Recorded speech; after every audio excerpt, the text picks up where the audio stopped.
Grand Theft Auto 3 is an open-world action-adventure game developed by DMA Designs and published by Rockstar Games, originally released on October 23, 2001. Set within Liberty City, the story follows Claude, a silent protagonist who, after being betrayed and left for dead by his girlfriend during a robbery, embarks on a quest for revenge that leads him to become entangled in a world of crime, drugs, gang, warfare, and corruption. Starting with the positives for GTA 3 is that this game is just so much fun. I love exploring through Liberty City in really fast cars, jumping off high ramps, trying not to hit the water, going really fast down the road, hopefully not trying to hit any cops or pedestrians or other people's cars. But overall, this game is just a lot of fun to play. It was a lot of fun to play way back then, and I can say after playing it again, this game is still fun today. One thing that really surprised me that still holds up today is the driving. Now, I get it. You're probably watching the clips and seeing me crash into a bunch of things, but that's just because I was just having fun. I was just fucking around in this game. But when I took this game seriously and done the missions, driving around, it felt natural to me. And once I started learning how to dodge the cars on my way to certain missions, it all just felt really good, and I was able to dodge so many cars to get to my destination as quickly as possible. The graphics in this game aren't too bad. Sure, yeah, you can look at them and say they're dated, but I would say for the time they were pretty good. And still, even to this day, I think some things hold up. The cars look good, the city looks good, and even your character model looks good. Overall, the graphics may not be the strongest suit of this game, but for me personally, I found them nice. One of my favorite things about GTA 3 has to be the radio. The radio stations in this game are awesome. The music is very catchy and really good. But my favorite radio station in GTA 3 has to be Chatterbox. That shit is fucking hilarious. Just being able to listen to the interview with a Middle Eastern marriage counselor who's basically a pimp and just tells you to cheat on your wife is absolutely absurd and is hilarious. I urge you to at least look that interview up on YouTube because it's fucking hilarious. And there's other hilarious things on there too, like the dude that is against clothing and just wants to be naked all the time. Shit's fucking unreal. This game is hilarious sometimes. While I do think this game is amazing, there are some negatives I have. Wait a minute, what the hell? Hey J-Chip, the fuck you think you're doing? Dizzy the Gamerjet, what the hell are you doing here? And how the hell did you even get into my review anyway? Don't you know I can have magical powers? Huh. Well, anyway, to answer your question, Dizzy, I'm reviewing GTA 3 for the PS2, and I'm about to transition to my negatives for the game. Whoa.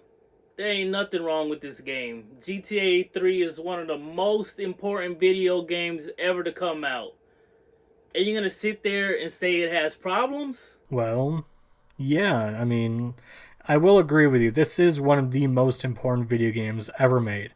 Without it, we wouldn't have awesome games like Saints Row, Red Dead Redemption, Mafia, and a ton of other really cool open world games. But this game does have problems, so at least hear me out. Alright, I'll listen to what you gotta say. One of my biggest problems with GTA 3 is that shit just kinda happens.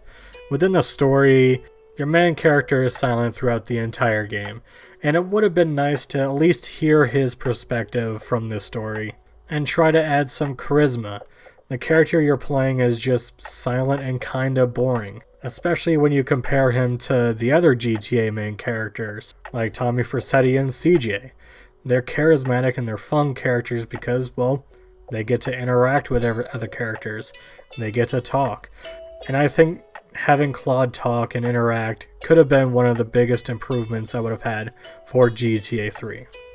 While there are some pretty cool missions in this game, the missions that really grinds my gears has to be the ones involving time limits. The time limits in some missions is just ruthless. Like, come on, give me some extra time so I can go blow up some coffee stands throughout Liberty City.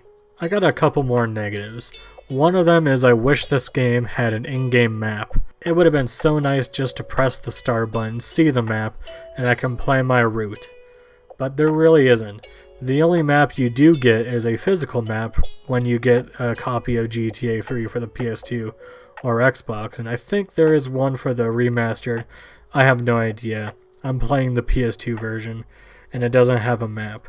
It would have been a lot convenient to have a map. The compass that you do have in the corner, it works, but it would have been better just to have a straight up map. My final negative would have to be the shooting in this game is a little clunky.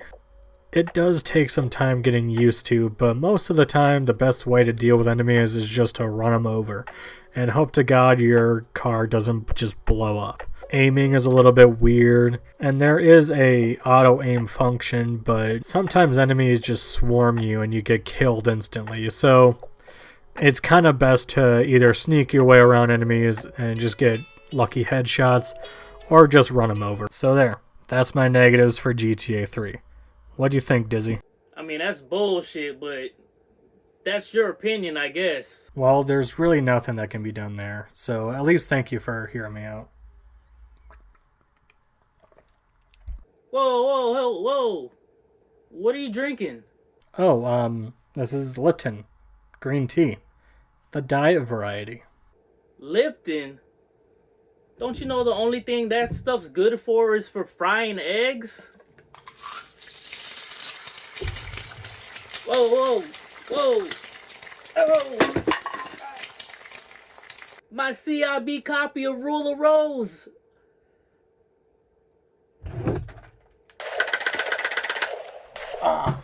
You shot off my hand.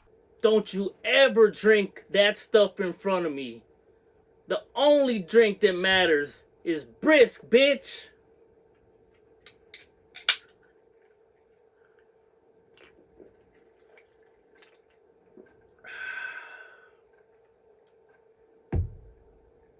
YouTube Mafia for life. Unfortunately, J-Chip can't finish this review because, let's say he's getting a handle on things. But I definitely would like to thank his supporters on Patreon for him. Big thanks to Ash the Man, Mimesa Senpai, and Warp Bait for supporting J-Chip on Patreon. You guys rock. YouTube Mafia for life.